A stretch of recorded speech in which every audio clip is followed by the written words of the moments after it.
evening, everybody. Welcome. Welcome those who haven't met before, who haven't been here. And thank you for joining us. And thank you, everybody, for coming together to practice so faithfully. This is by bringing ourselves to this sit together, we're helping not only ourselves, but each other quite a bit. It's very challenging to maintain a practice, a strong practice, without a community. And so I always really appreciate being with everyone. It helps my own practice. And giving a talk calls on me to think about what might be useful.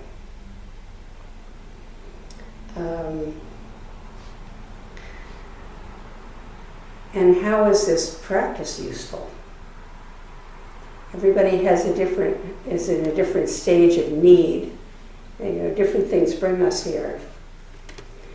And so each time I give a talk, I try to tap into a different aspect of what the Dharma is about and how it can support us to become mature human beings and to use this life really well.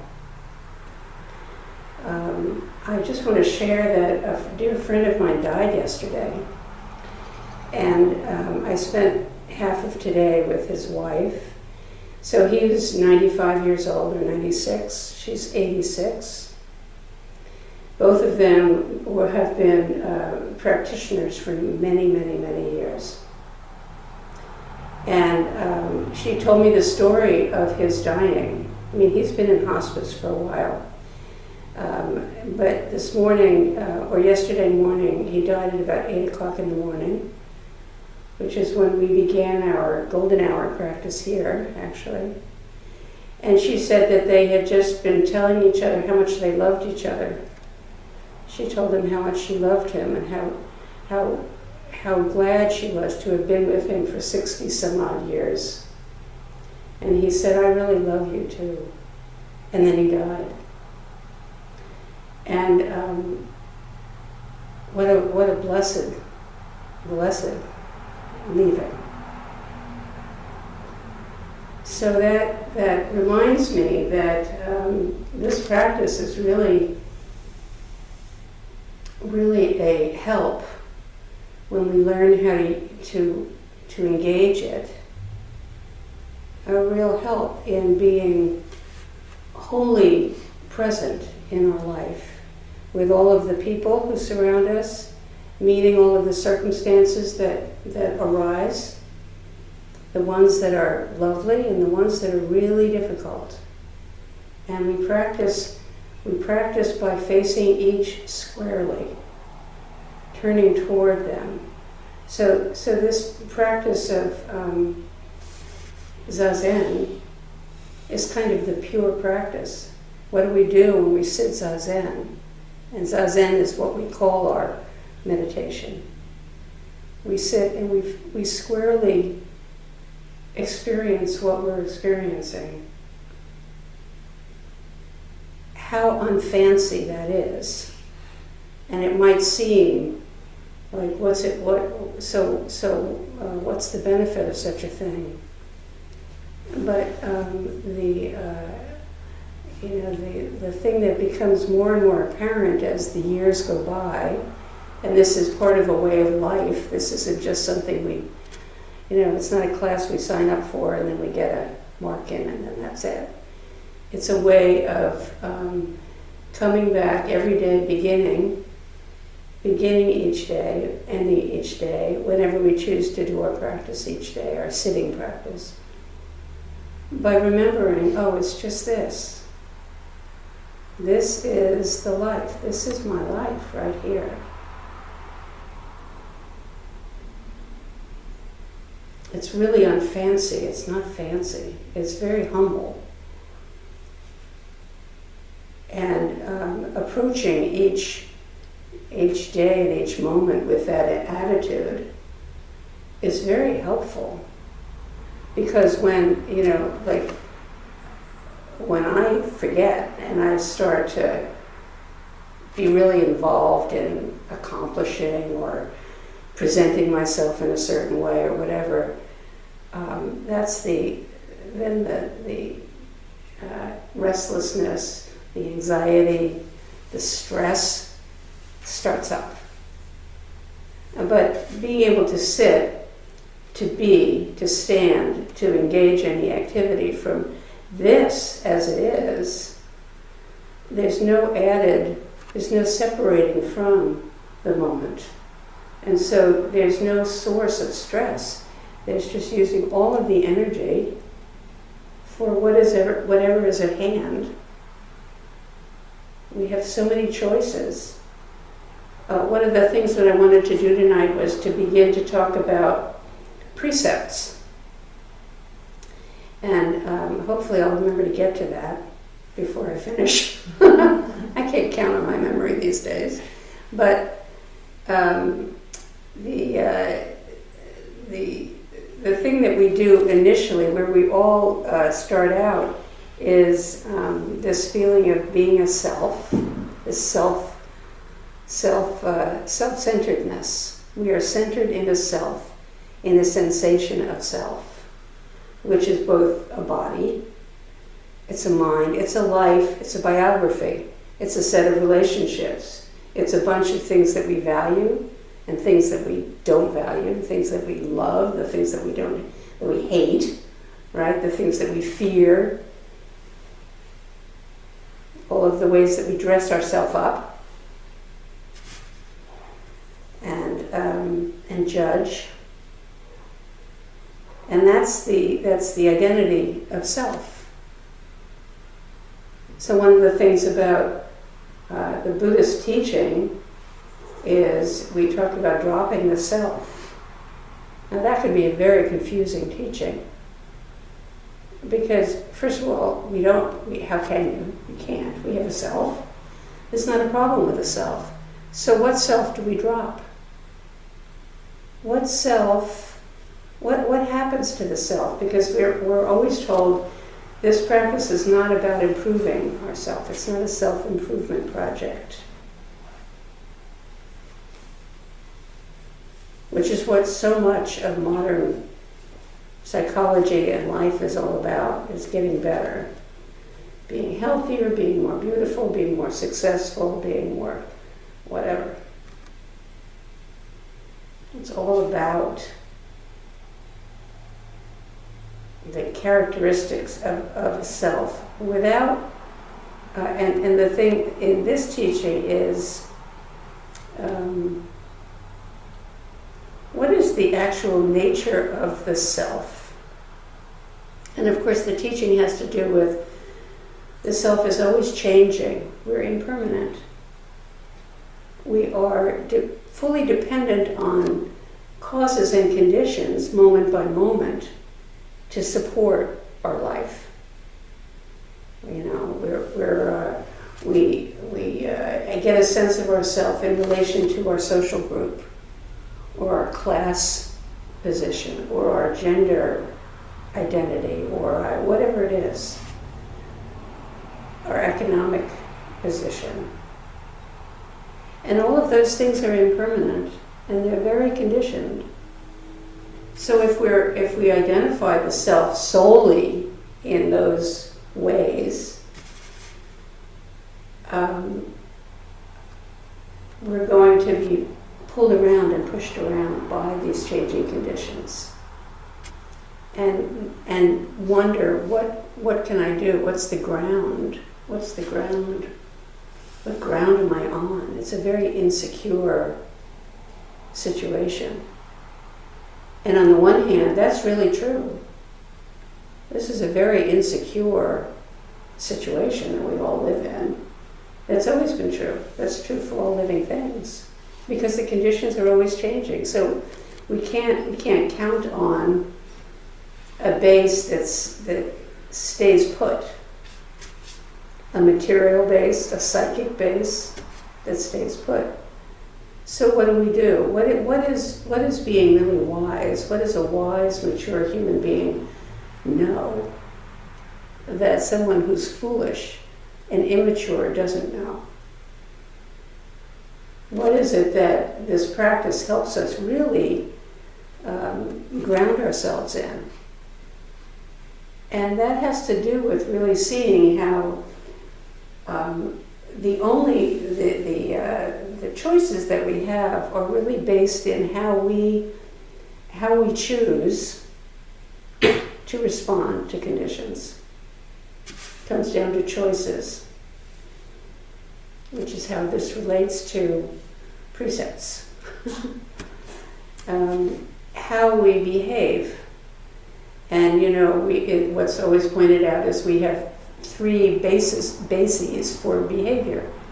Our body, what we do with our body physically, what we do with our speech socially, and what we do with our minds internally. The more we are aware of this, the more we can bear witness to what's going on in our minds, and the more we actually have a basis for making choices that are going to support well-being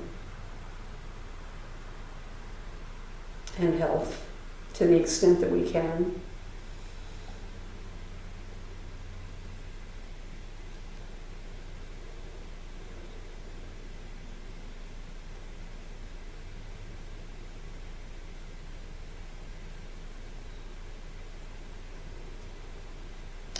If we think that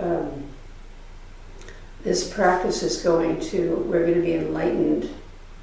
I mean, that's a word, by the way, that was never used, the Buddha never used the word enlightenment. And I think it only became kind of a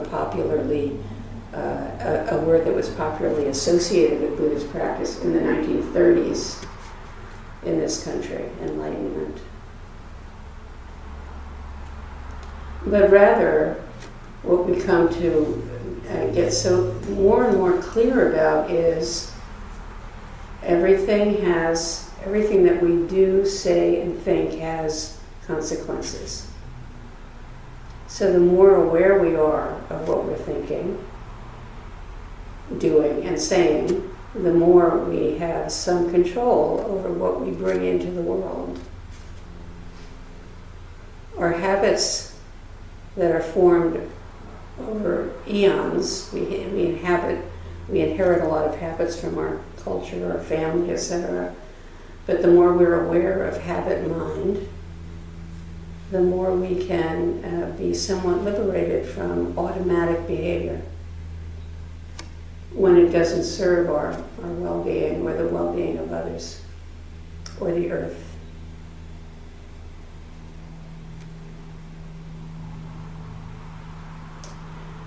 Keizan Jokin, who was I think he is the fourth ancestor after Dogen, wrote, "The wind traverses the vast sky.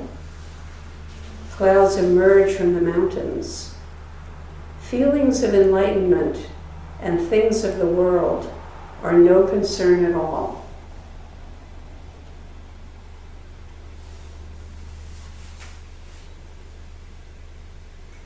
So getting clear about what this is all about is really useful. It's really important. What this practice can help us be. It can help us be real. Like the Velveteen Rabbit, who had all of the veneer rubbed off. This life will rub our veneer right off. And that's not a problem. That's a benefit of difficulties, is that it keeps turning us in the direction when we recognize we have this practice that we can cultivate and return to again and again, that whenever is difficult and not going our way is our path for what can I learn here? What are my choices? And what are not my choices? What do I want what do I want to do? How do I want to use this experience? And how do I not want to use it? You know, we can turn into very bitter, rigid, closed-off selves. Or we can become very supple and flexible and bemused and,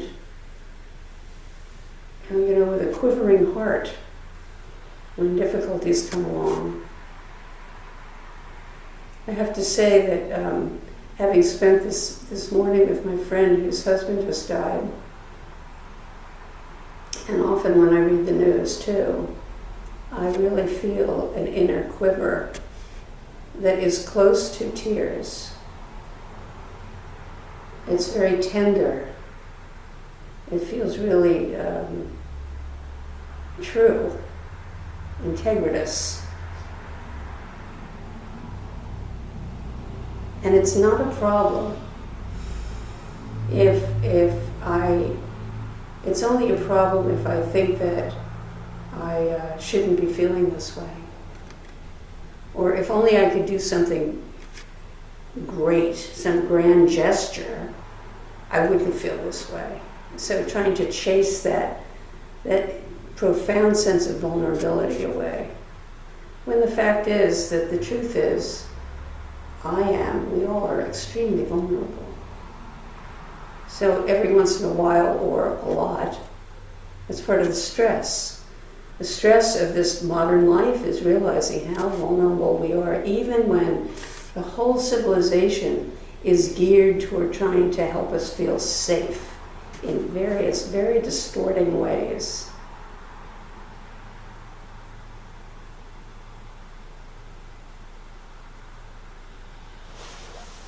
So Basho, that wonderful poet, wrote, "From the pine tree, learn of the pine tree. From the bamboo, of the bamboo." Such a simple way. From the pine tree, learn of the pine tree. From the bamboo, of the bamboo. In Zazen, learn of this self, learn of this moment, learn of this breath, learn about this body, learn about thoughts. So here's the thing that is really, really important.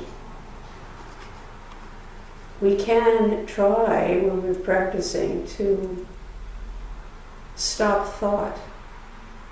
And in fact, that is a common instruction: stop thinking. If you look at that as you must stop thinking in that spirit, then that can just add to your suffering. And it doesn't help at all. But if you hear it in a kind way, like, oh, stop not noticing my thoughts. Let me recognize these thoughts. Where does this thought come from? Where does it go? Because, you know, when you're sitting there, thoughts just emerge. If I don't engage my thought, if I don't follow it, then it just dissipates and it's followed by the next breath or whatever. Or the next thought. It can be a speeding train of thoughts. One thought after another, piling on. That happens. It's good to see that and to know that. Oh yeah, here it is. This is the train, the thought train. Same with impulses or sensations. You know, really recognizing what is emerging. That impulse, that itch that starts. We're told in Zen, we practice not moving. Now, if we feel like a child that's going to be beaten if we move, that is a problem. But if we recognize don't move as that helps us notice when that itch in the nose becomes this incredible impulse to scratch it. You just can watch the mind production, the body production. That's the wisdom. That's wisdom.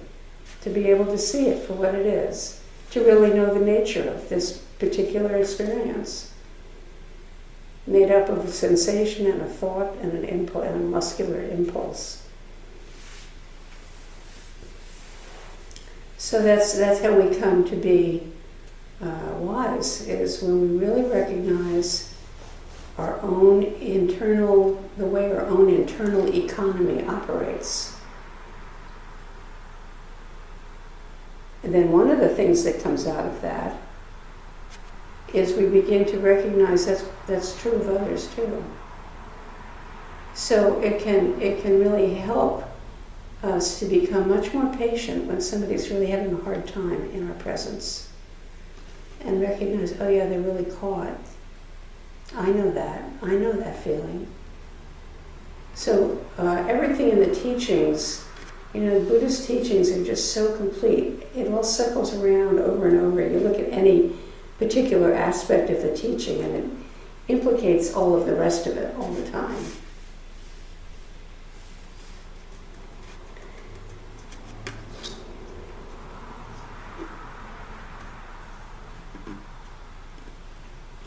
So I wanted to mention another word that we hear a lot in this practice, which is the word suchness. Suchness points to the experience itself, no verbal commentary, no mental obstruction. And we sometimes call a moment of suchness a peak experience, where the mind is silent. We have these in very small ways, and then we can have really big ones occasionally. Like the walking during a retreat. I was walking around the block, and there was what's it called? It's one of the trees that's on the West Street there. And it was just flapping in the breeze, and it went like that on my cheek. And that was all that was that's all that happened. It was just like, oh, it felt like this tree was my dear friend just going, hello. I say that afterwards to describe it, but at the moment it was just a tender touch. So that's another thing about suchness and this practice, which is that we do become much more intimate with our ordinary experiences. If we don't have to narrate all the time, or if we realize that we're narrating everything, and stop doing it and just turn toward it. Or like Jogan Salzberg was here, he was doing a retreat on sound, listening to sound. Just listening to the sounds of the world, like the stream of sound.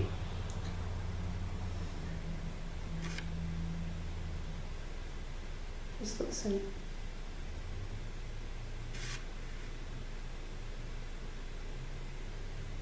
No narration is necessary to hear the sounds.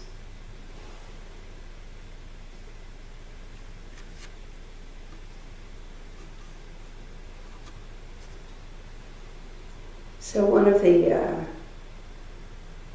I don't even know who wrote this, but the great mistake of life and poetry is the desire to get away from things instead of getting into them. Escaping from this material world into a dream world of words. And we do. We escape into a dream world of words, of thoughts, of preferences, always commenting. So we have a chance when we recognize a thought as a thought we have a chance to know how do I want to relate to these thoughts?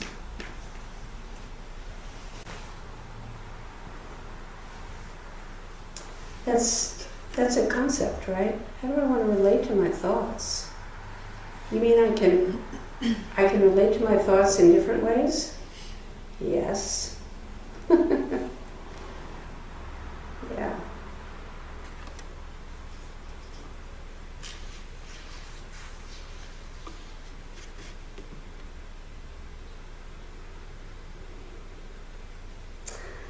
Lao Tzu, who wrote the Tao Te Ching, writes, "Do you have the patience to wait until your mud settles and the water is clear? Can you remain unmoving until the right action arises by itself?" That's very inspiring, isn't it? And it's really, it's a way of praising this practice, because we do need to be willing to be patient, especially when we are filled with this energy of restlessness.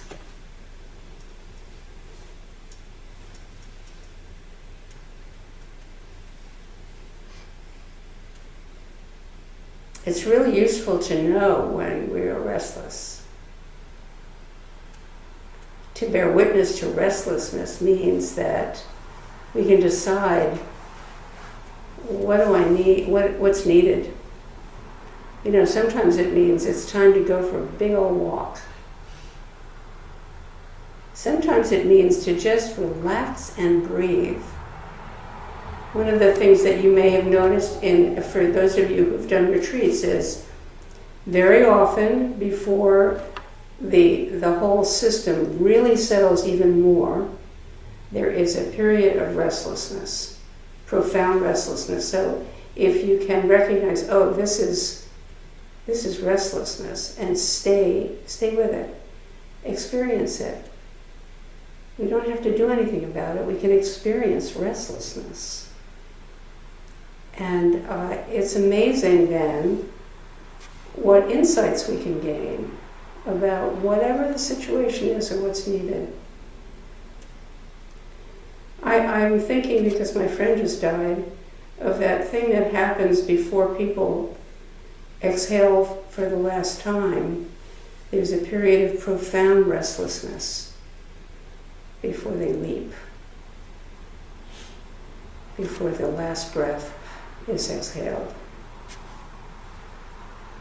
I've always been very struck by that. I witnessed that with my own mother when she was dying, the restlessness, followed by this incredible sense of peace. Gone. Gone.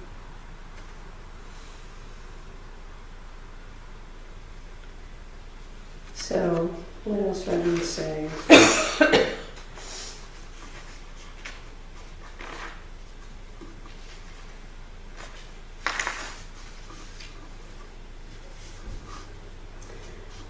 Okay, so for precepts, very briefly, I'm not going to go through the precepts because we will do that. We'll do that in classes starting in September. We're going to go through the 16 precepts one at a time. But precepts are turn us in the direction of becoming very aware of how we use our minds, how we use our speech. Speech precepts, like there's a precept, do not gossip. You know, if you think about gossip, there's modern sociological research into gossip and the value of it, which is it transmits a lot of community norms and information and everything else. But there is vicious gossip, and so if we've received a precept, if we've taken on a precept that we're not going to gossip, what do we do then when we are in a group that's gossiping? How do we work with that? And that's the thing, you know, we really become much more sensitive to, well, what do I do about this? How do I stay in relation? You know, the precepts, we can misuse them by saying, oh, I have precepts, I'm not subject to that stuff anymore. That's a real unfortunate attitude to have about precepts. Precepts drive us even more deeply into what is my habit here? What motivates me? How do I stay in relation to people without engaging in a kind of speech that's really negative, that's really has negative consequences? One of the things about mean gossip is you're talking in a group and they're going, they do this and they do that, and then the next time you see that person, you are no longer innocent. You can't directly experience them and be in relation to them because there's this leftover energy of the gossip and all the opinions that it brings and the judgments.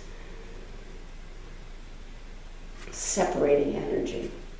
So anyway, precepts are really, really useful in helping us take on the practice in very, very realistic, everyday ways, and how to become aware of how we use our body, our speech, and our minds in a way that's skillful, that leads to happiness, well-being, connection, right? Or unskillful, that leads to alienation, hostility, conflict. So stay tuned, and all of you who have received precepts, anybody wearing one of these or the little strip around, have received some of the precepts. And so that's the practice of Zen in action, Zen Buddhism in action, is how we live it. We don't just talk about it, we live it and learn from the teachings. It is my hope that there's been something in this talk that was useful and encouraging to you. And thank you so much for listening.